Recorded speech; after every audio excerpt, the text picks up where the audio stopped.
The night is still around you.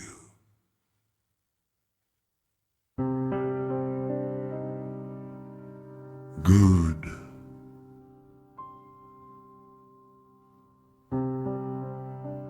We are going deeper now, into the weeks, into the long, slow unfolding of a world learning to live differently.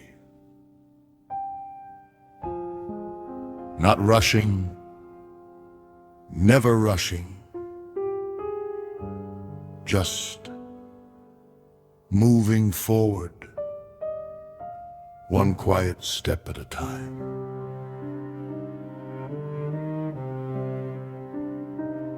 The way the universe moves, the way glaciers move, the way the deep ocean moves with perfect, unhurried certainty.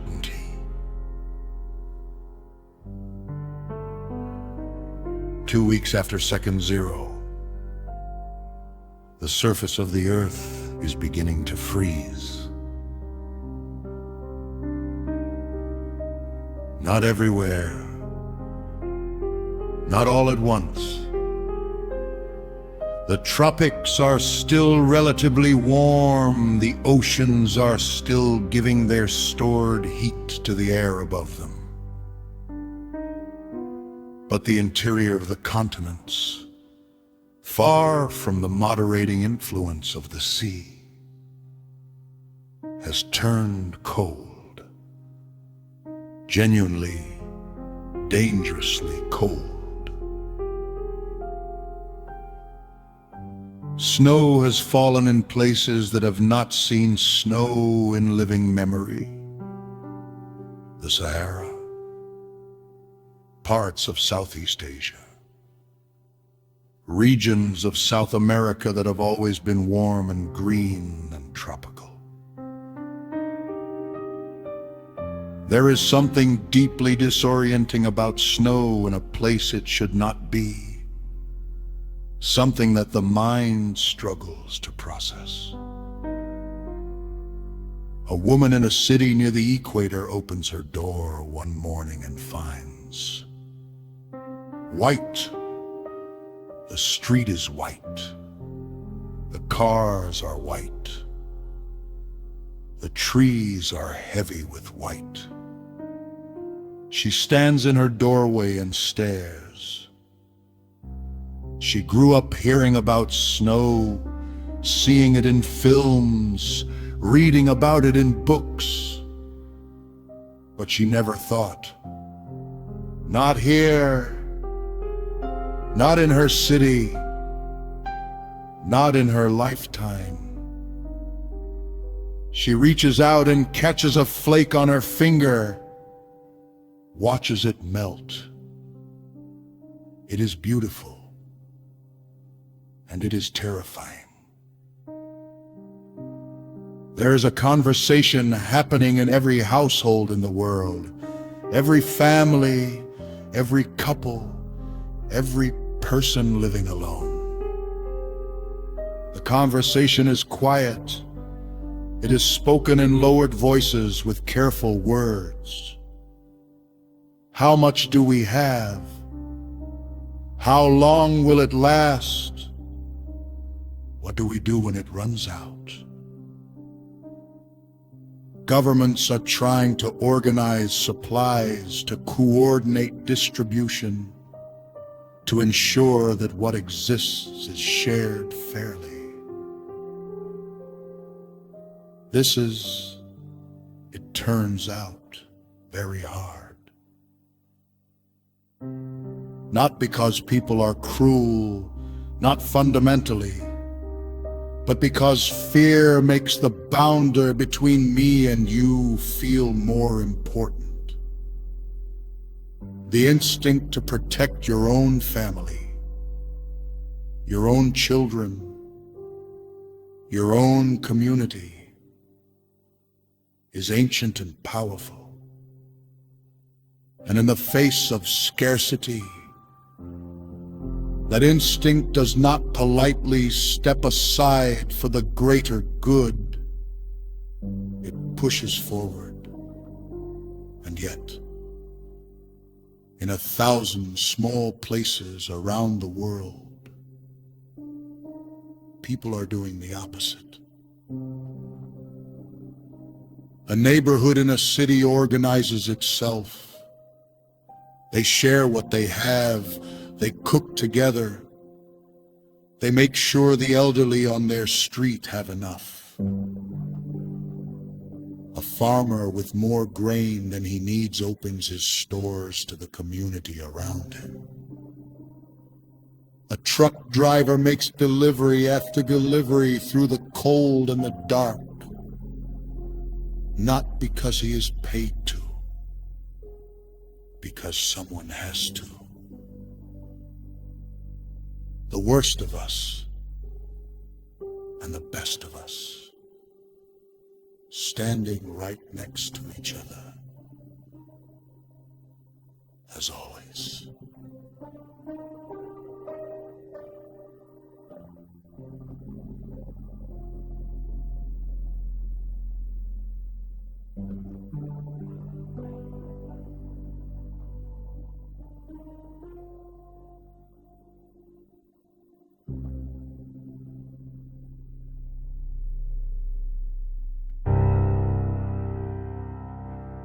Far above the concerns of food and warmth, in the cold, clear dark of the highest mountain observatories, the astronomers are watching.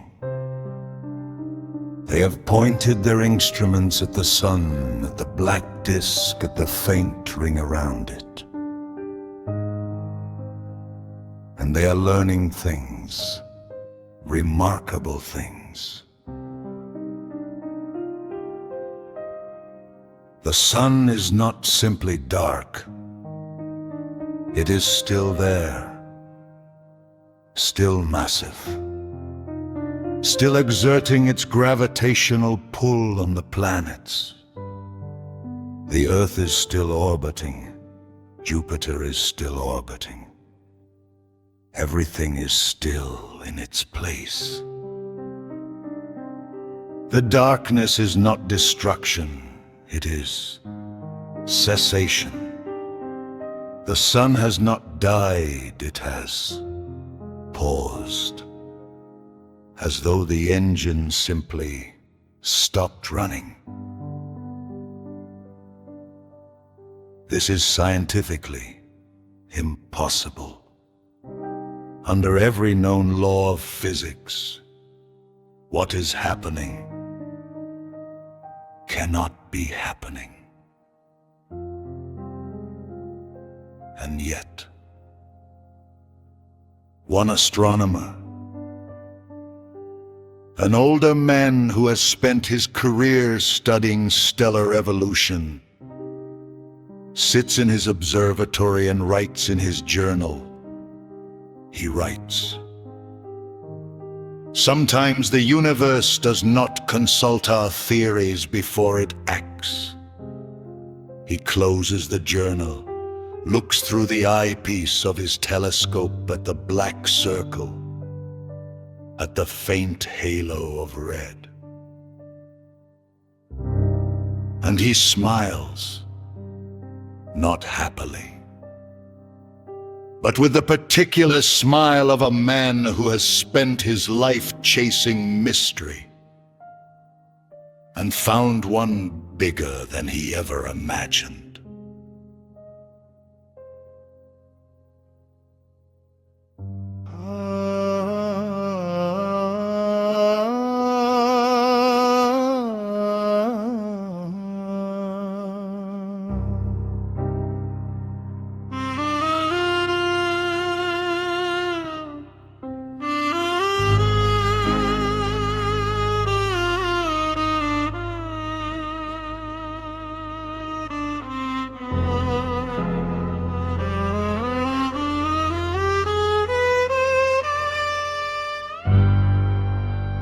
Beneath the surface of the earth, things are warmer.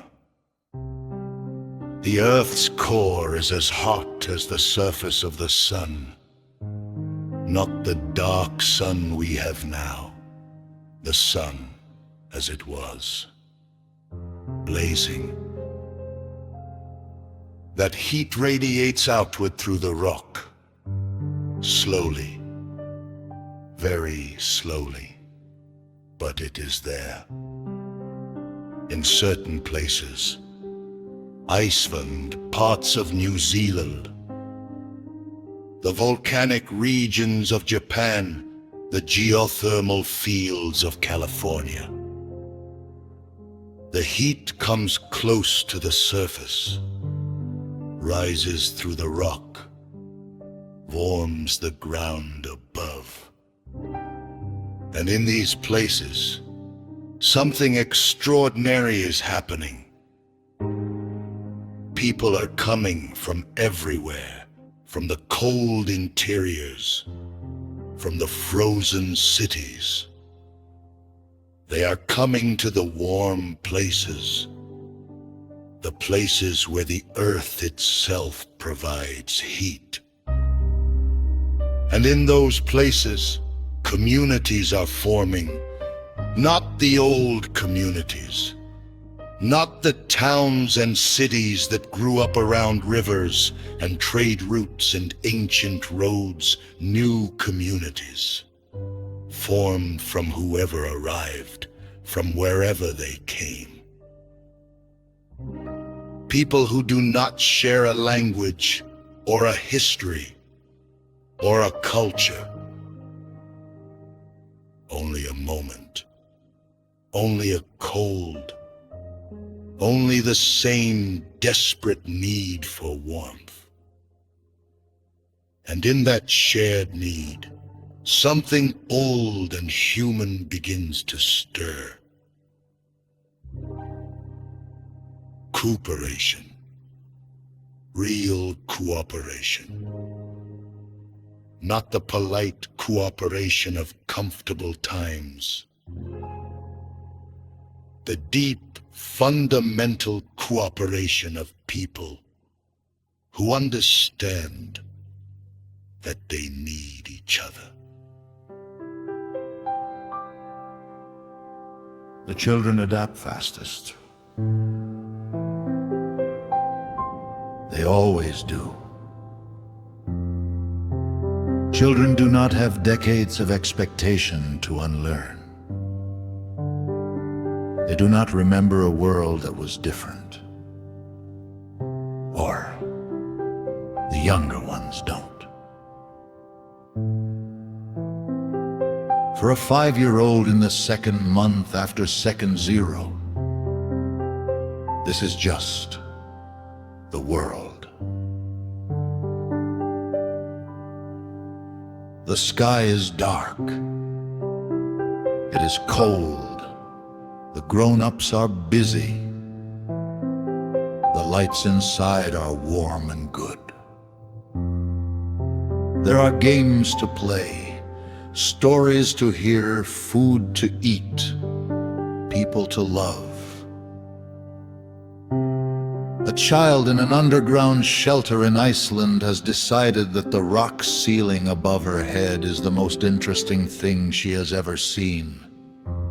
She has found a piece of chalk, and she is drawing on it. Stars, the sun, the way her mother described it to her, yellow and round and warm. She has never seen it, but she draws it anyway, carefully, with great seriousness. Her mother watches her from across the room and feels something she cannot quite name. Not grief. Not quite. Something more complex. More layered. The way you feel when you realize the world your child will know is not the world you knew. And you realize that is always true.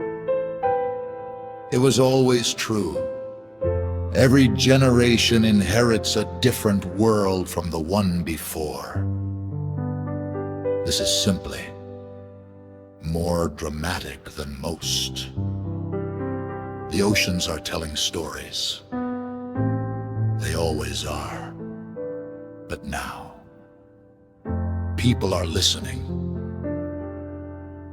The ocean currents are the great rivers of the planetary system, vast flows of water moving warm water from the equator toward the poles, and cold water from the poles back toward the equator. They regulate everything: the climate of every coastline, the rainfall of every continent, the temperature of every sea. And those currents are driven by temperature difference. The difference between the warm equator and the cold poles. But now, the equator is cooling. The poles are colder. The difference is shrinking. And the currents are slowing. Not stopping. Not yet. But slowing. The Gulf Stream, that great river of warm water that flows up the eastern coast of America and across the Atlantic to warm the shores of Europe, is weaker than it was. Its warmth less reliable. In Britain, in Scandinavia, in Ireland and France and Portugal, the air feels different. The cold is coming from directions it should not come from. The ocean is changing its story. And the story it is telling now is quieter, slower, more serious.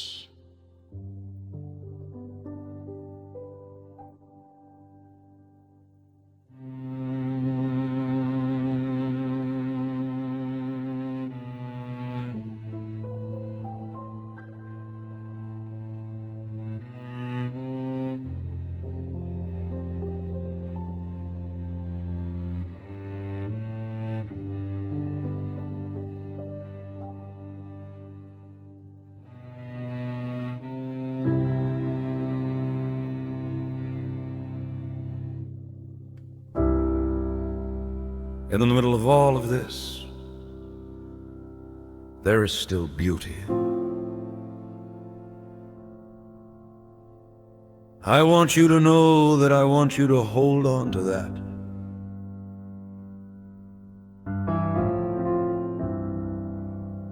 The night sky is extraordinary now.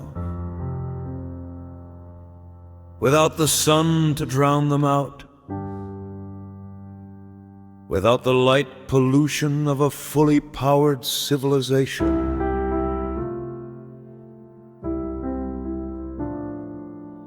The stars are visible as they have not been visible for 100 years. In the cities that have dimmed, people go outside at night and look up and see the Milky Way. The actual Milky Way.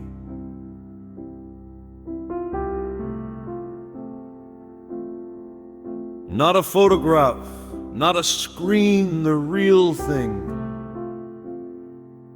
That river of 100 billion stars flowing across the sky.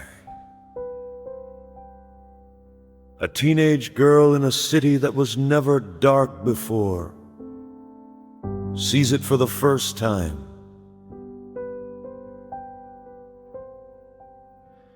She stands on her rooftop. Her breath is white in the cold air. She has a blanket wrapped around her shoulders. And she looks up, and she is speechless.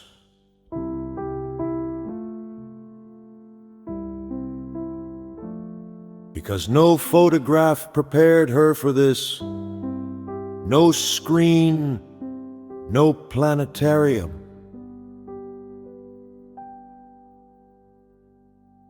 The real sky is so much larger than any image of it,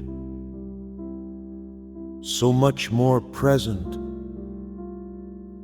so much more alive. She stays up there for an hour, cold and still and completely, perfectly astonished.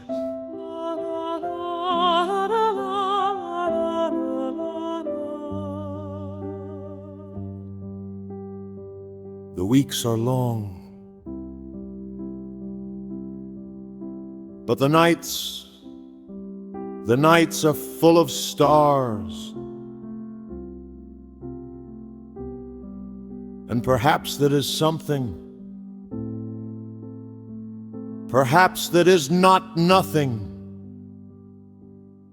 To see the universe clearly for the first time. To look up and understand how small and precious this small and precious world is. Let that image stay with you as you drift. A sky full of stars, more stars than you have ever seen. Cold and brilliant and impossibly far away. And here below, a small warm light. A child's drawing of the sun. Chalk on stone, yellow and round and careful. You are warm. You are still. The world is quiet around you. Let the story carry you down now, down into the soft dark. The warm dark, the good dark.